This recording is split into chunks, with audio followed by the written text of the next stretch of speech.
ఓడిపోండి.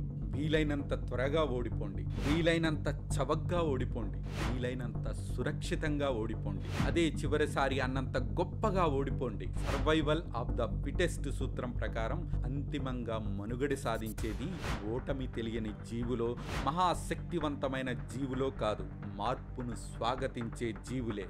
ఓటమి మార్పుని అర్థం చేసుకునే శక్తినిస్తుంది, మార్పును గౌరవించడం నేర్పుతుంది. కాబట్టే సినిమా, రాజకీయాలు, వ్యాపారం, సాహిత్యం ఎక్కడికెళ్ళినా ఓటమితో రాటుదేలిన వాళ్లే అగ్రస్థానాల్లో ఉంటారు.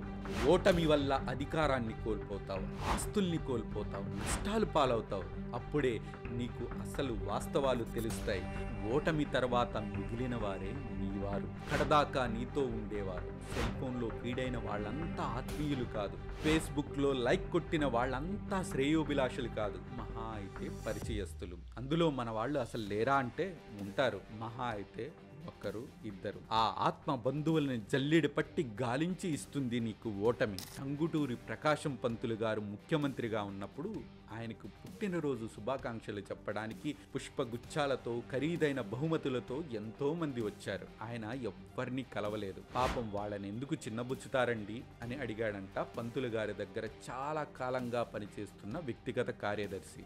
వచ్చే ఏడాది ఇదే రోజు నీకు సమాధానం చెప్తా అన్నాడు పంతులు గారు. ఏడాది తిరిగేసరికి పంతులు గారికి పదవి లేదు.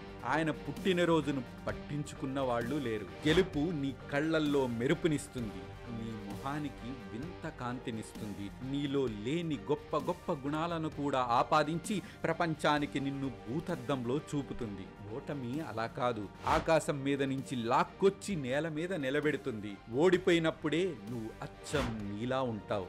అదే నీ నిజ రూపం.